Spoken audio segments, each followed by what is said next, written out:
You had a question you wanted to ask from last week. I can vaguely remember something about it.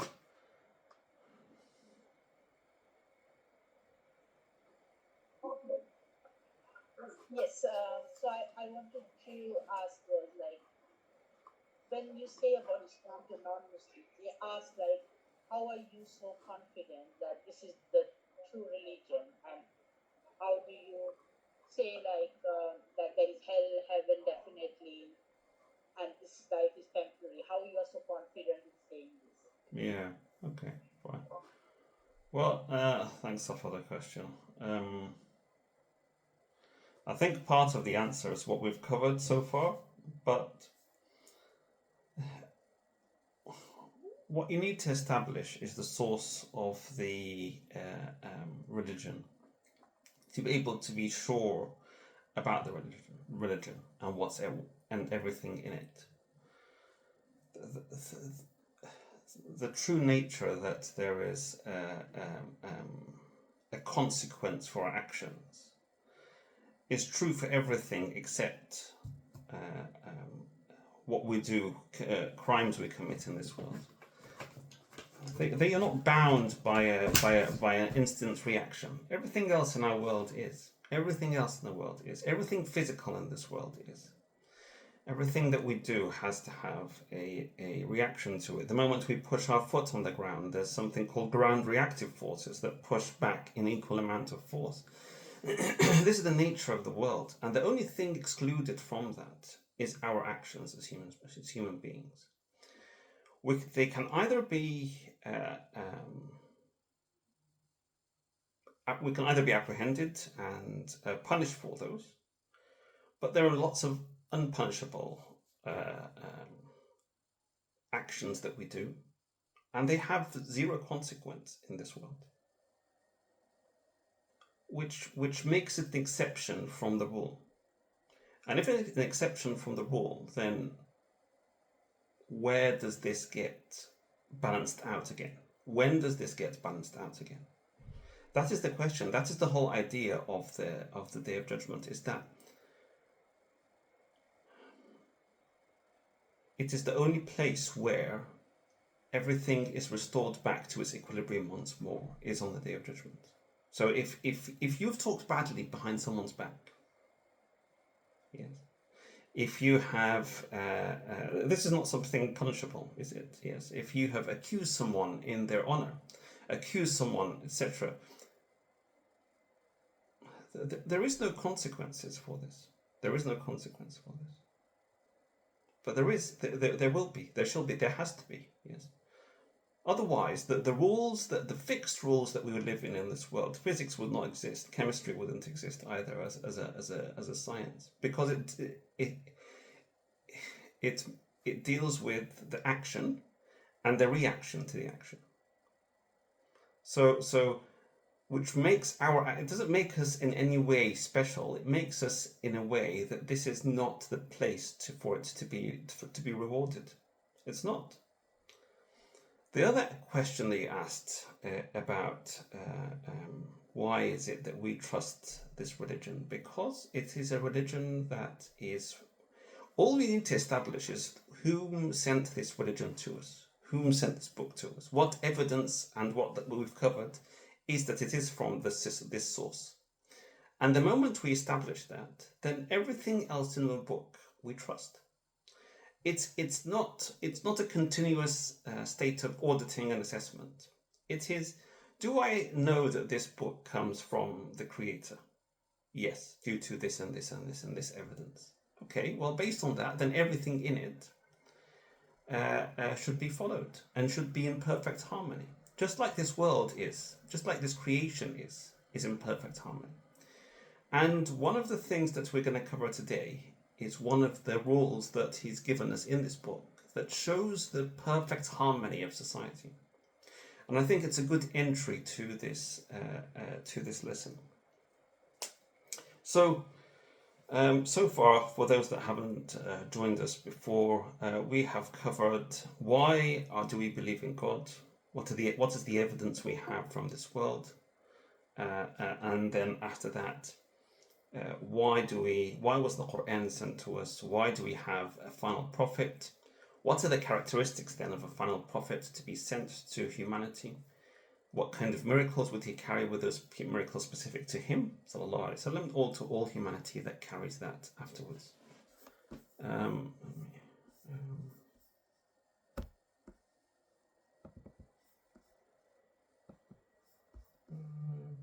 just someone wants to join the call. Yes. So that is where we are, and then we covered prayers and the importance of prayers and what is the role of prayers in our lives.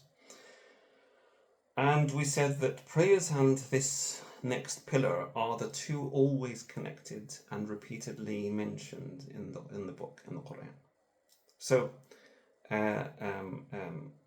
everyone's guessed it probably. It is zakah. Zakah is, and the word zakah, the origin of the word in Arabic, comes from the word zakah, and zakah is to purify, cleanse. Yes. So if you have a metal that is, gold, and you want to clean the metal and clear it to you, put it on fire too, set it to fire and heat it, and it melts, and everything else floats on the surface or leaves the metal, and then you're only left with pure gold. And that is the origin of the word zakah. Zakah, yes. So it is purification from us for our gainings that we've made.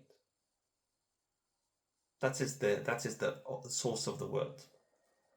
Yes. And as we said, salah is the source of fixing ourselves and our souls. And we said that there are three forces in action here. One is nafs, our soul. Two is a shaitan, and three is salah. Yes. And the only way you can oppose the desires of your soul and the misleading of the shaitan is salah.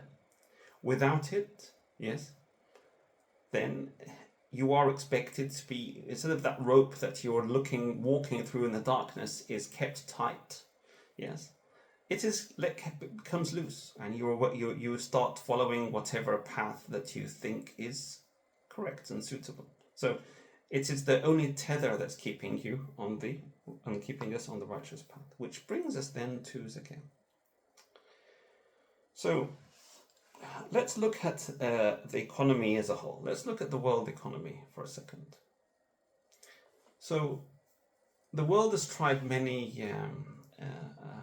different models of economy. It's tried, we're in capitalism now, or neo-capitalism. We have communism, yes. No one has a sense of ownership. And then capitalism, where ownership is accentuated and ownership is then encouraged to be in control of a few that own the capital and then employ everyone underneath them. Yes. Now, talking about your question here, Safar, the idea that Allah subhanahu wa ta'ala, when He described in Surah Al-Kahf and the verses of the cave, He says, Alhamdulillahi alladhi anzala ala abdihi al-kitaba وَلَمْ يَجْعَلْ لَهُ عِوَجًا. Praise to Allah for sending the book to His servant, which is Muhammad sallallahu alaihi wasallam, and not making any crookedness in the book. What's crookedness? Crookedness means that if you as humanity make laws and actions, they might not always bring the initial action that is desired from them.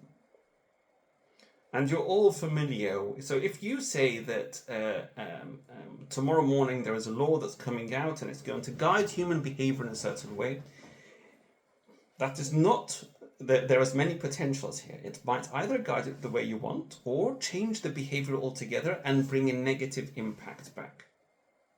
Anyone familiar with the Cobra law? So in the time in India where it was colonized by the British Empire, there was an issue with cobras in one of the regions. Too many. So the leader at the time suggested that we should give a reward for people that kill cobras and bring evidence to us that they have killed it. Apparently, in the outside, it sounds like something very helpful. But this is human. Humans are not like that. Humans are not like that. To change behavior, it's to put rules and to put guidance. It's never that easy, because the outcome is that people found out that this is a new stream of income. If I grow cobras in my farm or in my house, and then kill them when they're grown enough and take them out, and then I prove that I've killed cobras, then I'll get more money. Yes. So the British Empire noticed that there's more and more cobras being bought in, and that this is now quite costly to maintain. So they said, okay, so the cobra rule is now stood down. Anyone that it would be welcome to kill the cobras, but there will be no monetary reward for that. As an outcome, the number of cobras increased fourfold in the city, in that region, in that same day, because people then can't spend money feeding those cobras, so they let them loose.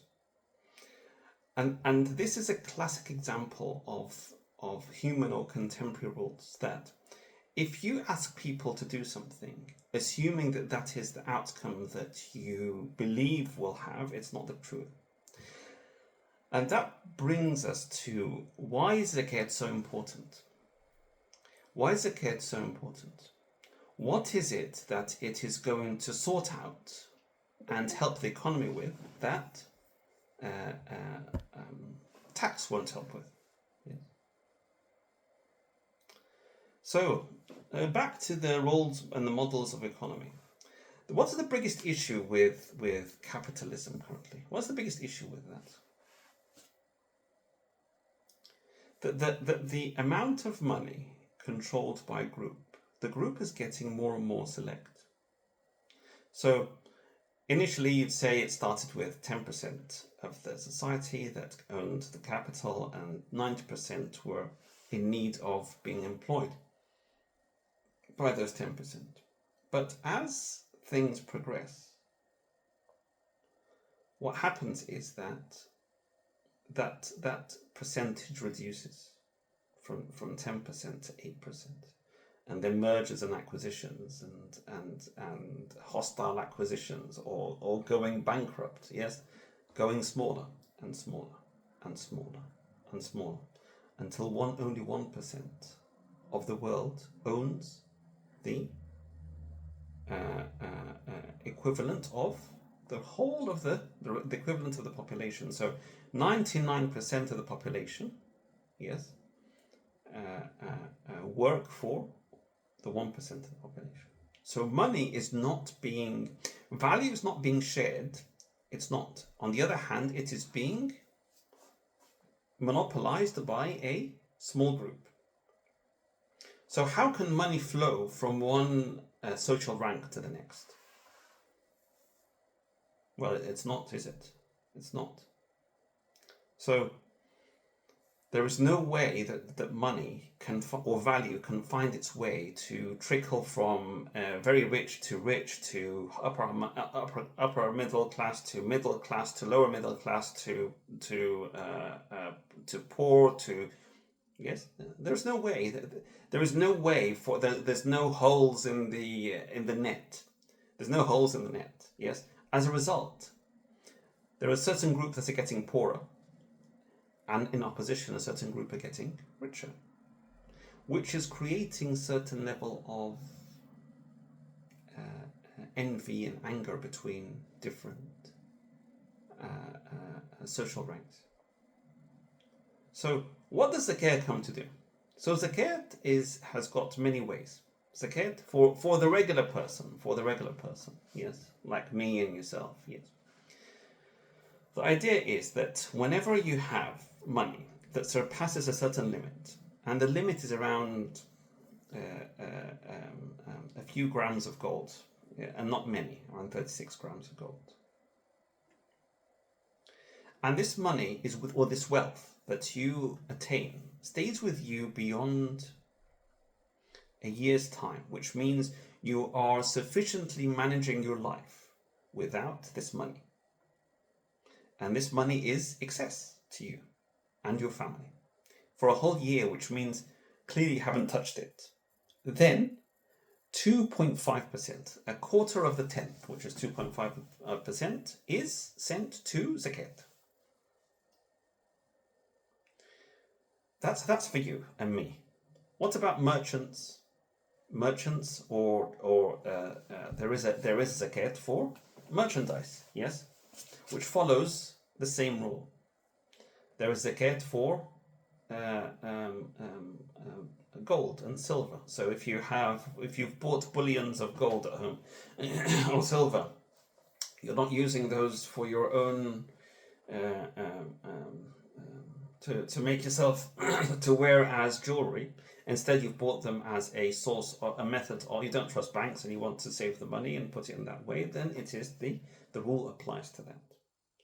And then there is zakat of, if you're a farmer and you have, it's the day of harvest, yes? Then a part of that as well goes to zakat. But there's no waiting for a year or so on, because it's right there, it's ripe in front of you. Yes? So these are the sources of zakat. Where does it go? What's the aim of that in the end of the day? Where should this money go? So the first route is al-fuqara wal-masakin, poor and completely desolate, that have no money beyond a day. Yes. So to be poor, you have no more food to keep you and your family beyond 6-month period. That means that you are poor. Believe that. So that is your basic life. You cannot sustain that beyond the next 6 months. Then you are deserving for money to allow you to live a whole year without need. Yes? What if you get rich halfway through? Should you refund your zakat? No. No. That is, so people that are desperate and worried about next week and next month and so on, yes? Zakat should, and we're not saying this is your basic food and drink, yes, for the whole year, yes, is already managed by zakat. You don't have to worry about that. And the same for the people that do not even own enough food for a day, which is miskin, which is even lower than poor, yes. Those are the first two deservings, yes, that come out of this. And the routes that what it is spent in are extremely specific. And they were not left to be a saying of Prophet Muhammad sallallahu alaihi wasallam. No, it is in the Quran. Yes. So this is the first, and it's quite clear. There are 8 ways where the money that's brought from zakat is spent. Yes. So first, sharing the wealth. The first way is to share the wealth amongst the poor and desolate people that have nothing. Yes. So if I am poor and I'm looking at the rich and I hope that they make more money this year, because if they make more money, then the zakat comes out of them will cover more poor. Yes. So suddenly the sense of anger and envy and so on starts dissolving. Okay, fine. So let's go one level up. So you're not poor. You're not poor. Yes. And you're not in dire need of food and drink. But you're in debt. You're in debt. And you've tried many, many ways to clear your debt, but you failed to. Yeah. So now we're talking about middle class. Middle class that they can manage their food and drink for the year, but they have other requirements. In this case, then, zakat is used to pay off the debt. Yes. Either give the money directly if they know that you're a decent human being and well known in your area that you're a decent human being, and you will not take that money and then use it to buy a jacuzzi, or no, it's purely for the debt that you have. Or if you're a person that's known to be financially corrupt, then they will pay the debt for you. directly. Yes, pay the debtors for you. Yes. What else? What about the people working to distribute zakat? What about the people working overseeing it? So people that accountants, people that gather it, people that spend it, people that plan it, all those. Whom should pay their salaries? It should come from zakat. So if you work in that area, then you should be paid your salary from that. And your salary then depends on your seniority, so on, your role, etc., etc. Yes? Fine. And then there is something that is no longer amongst us. Yes? But there are other ways of explaining it. وَفِي الرِّقَابِ. Yes? So a riqab is to free people from slavery. Free people from slavery. So Islam came at a time where slavery was the norm. So to free slavery, to free people from slavery, was one of the directions of the zakat. Yes.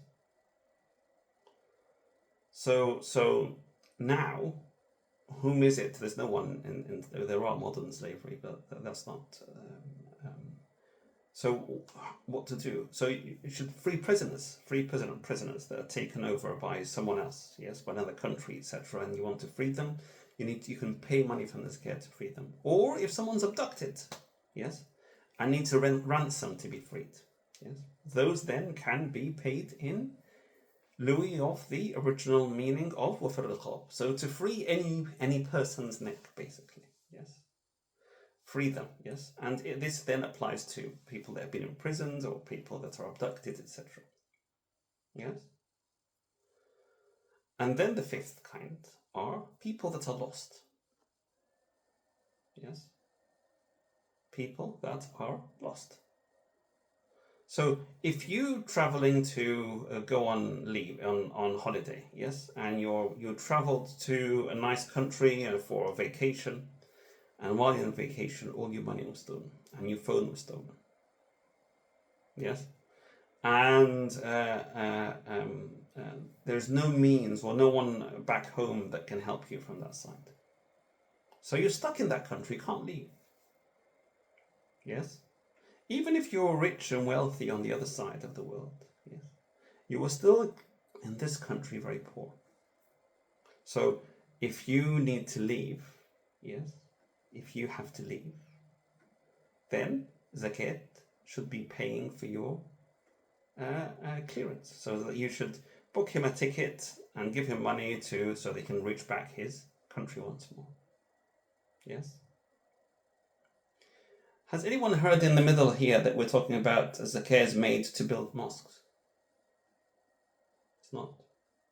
It's not. Yes? Zakat is not directed towards building mosques. It's not directed for that side.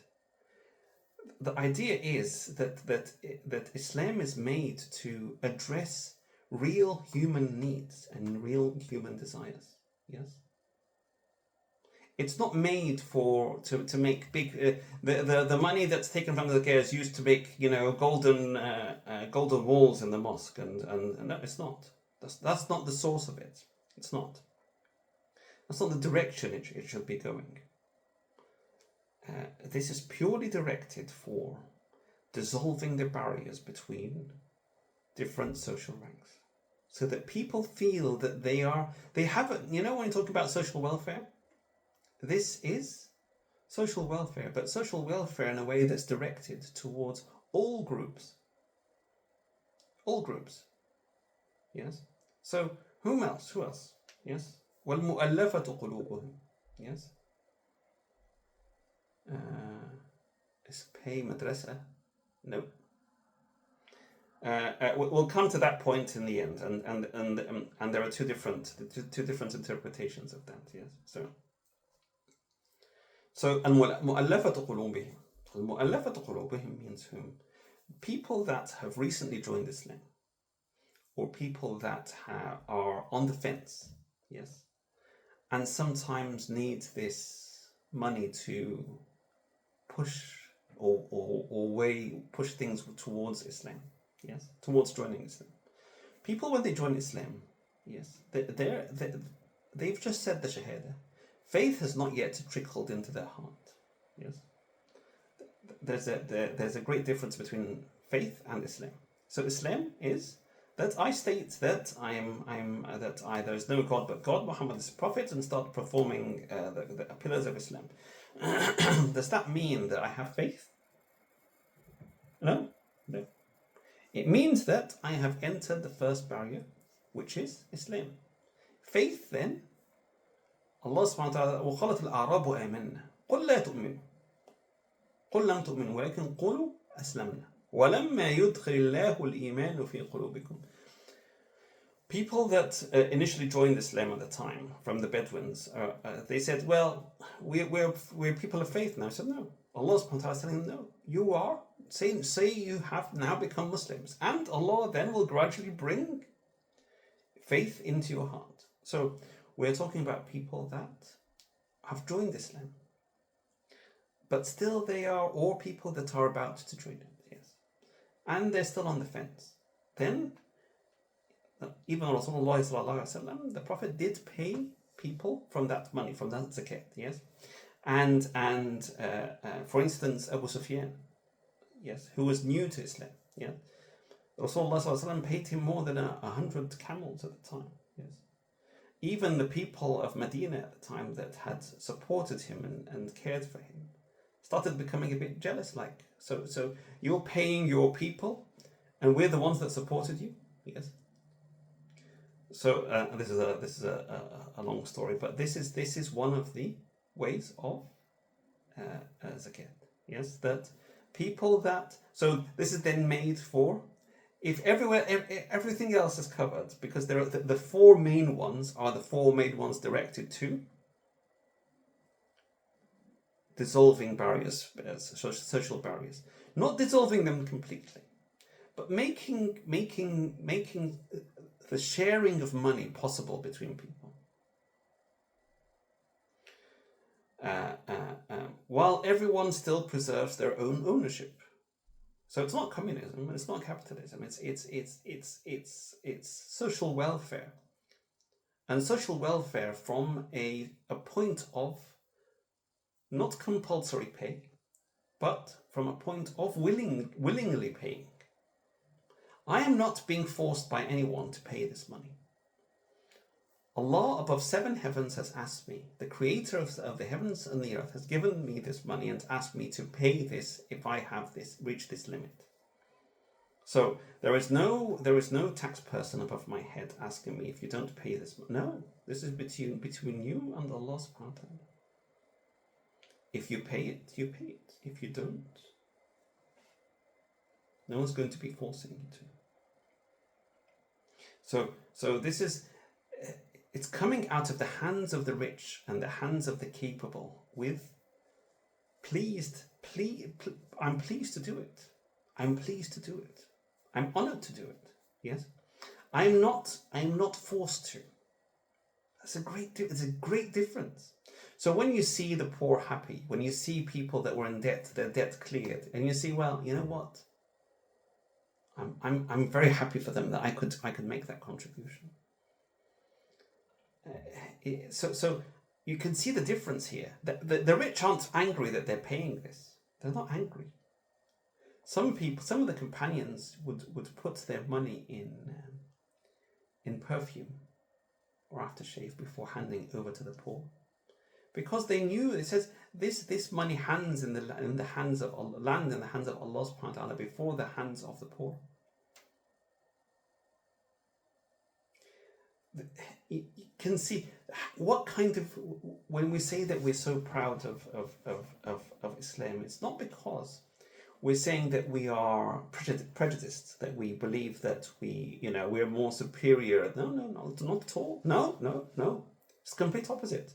But we believe that the religion in our hands addresses humanity as a whole. It does not address.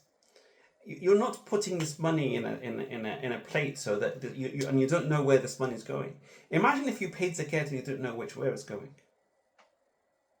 Yes, and then you find out that someone's being paid their money as a salary for overseeing. You see, it's all corrupt. I'm not paying next year. No.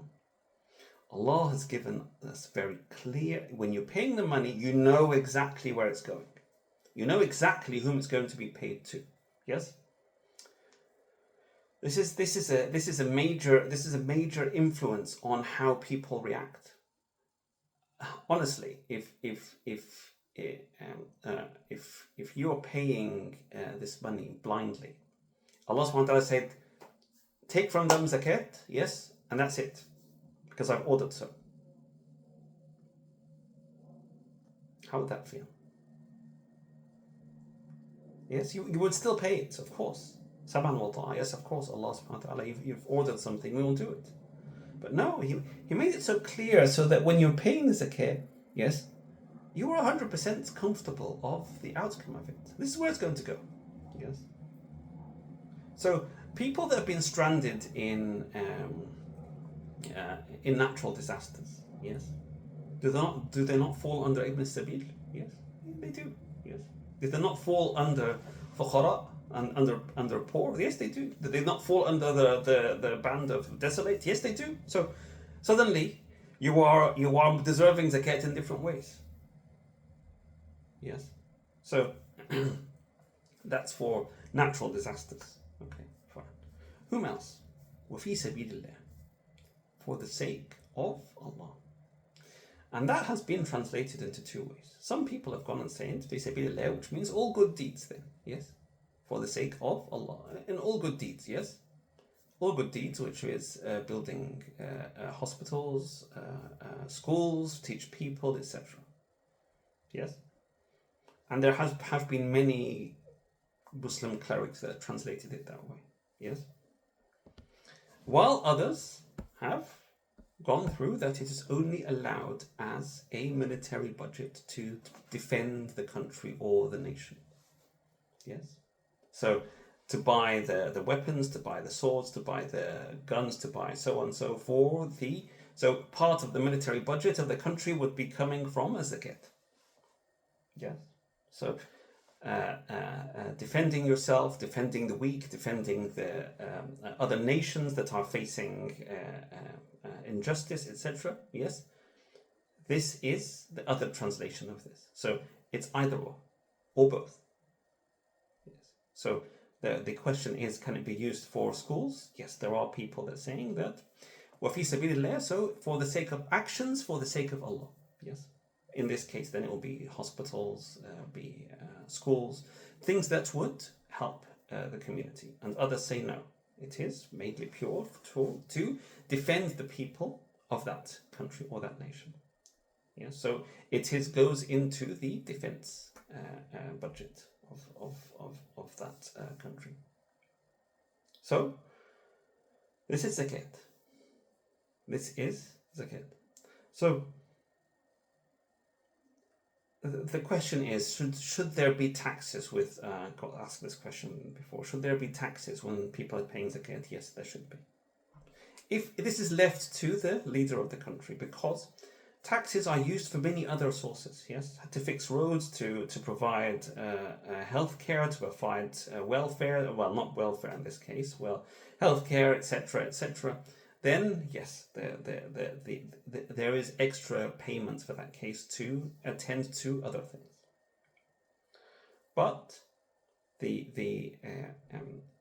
for every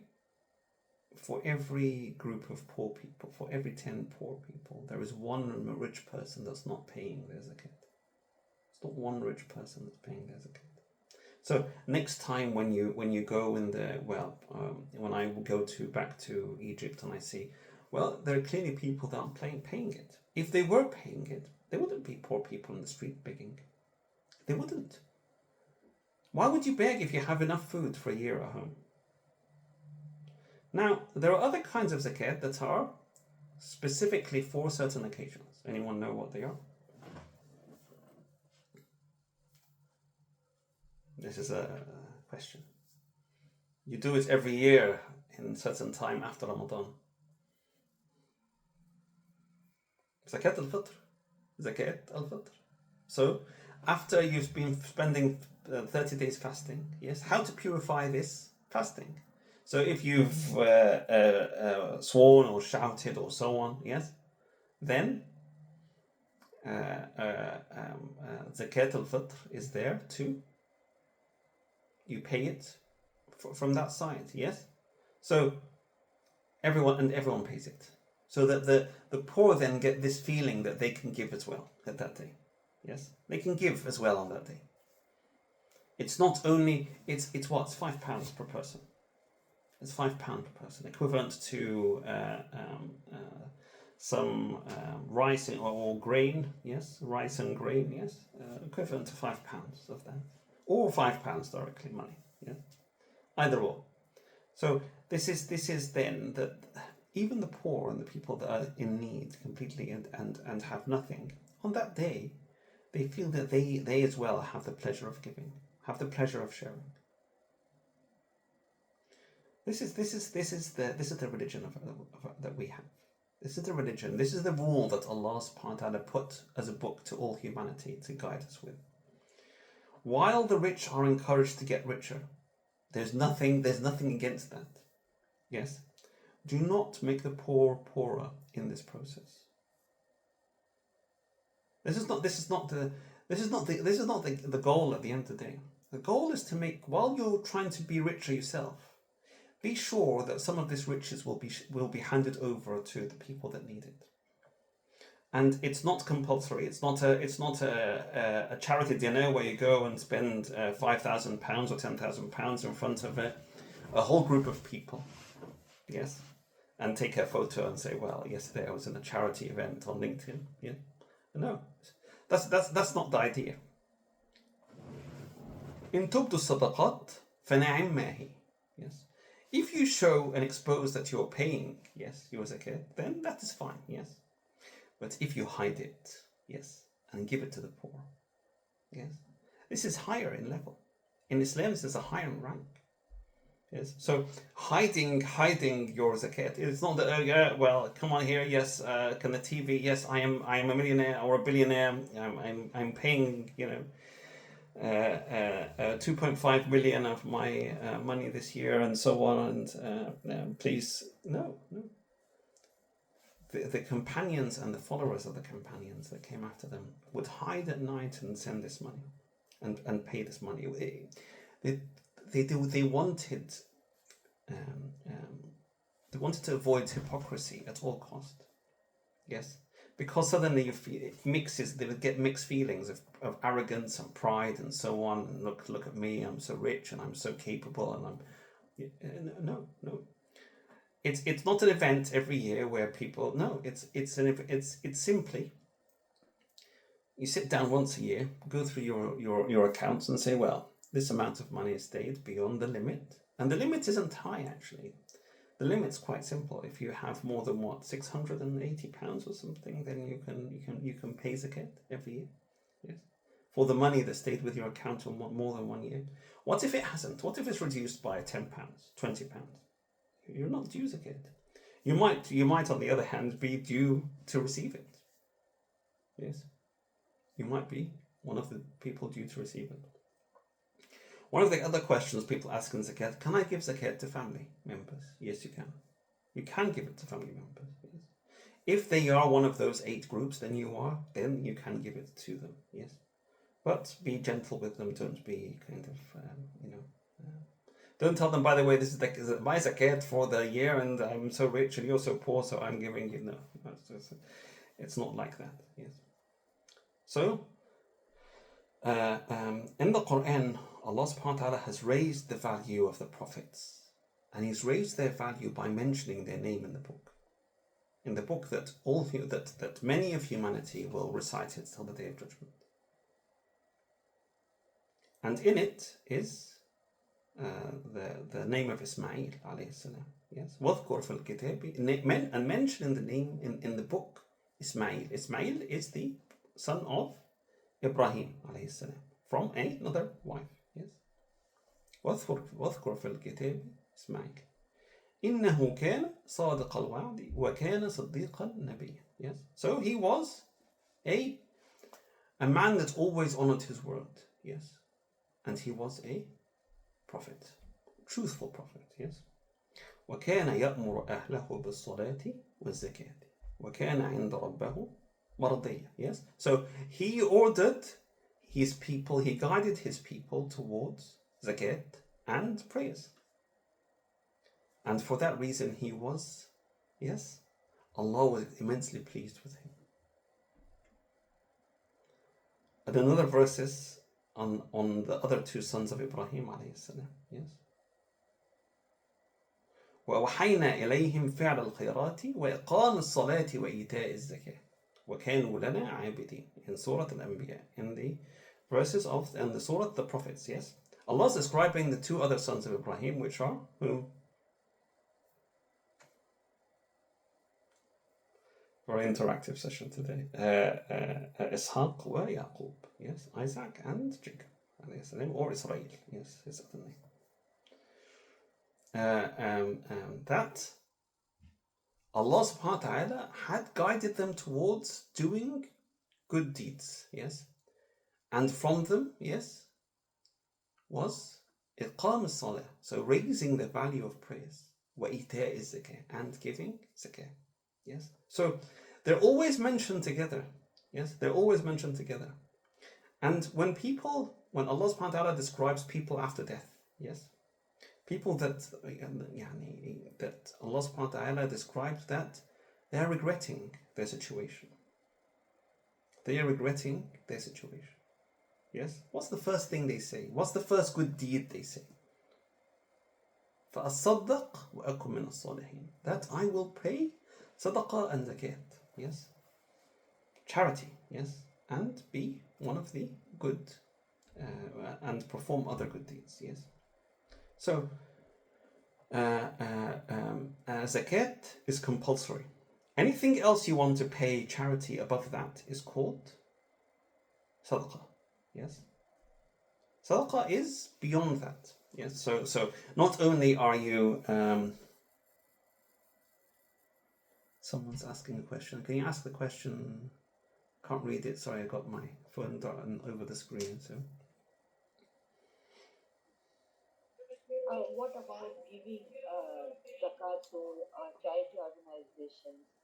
As long as you're sure that they are paying it in those 8 directions, then that's fine. That's fine.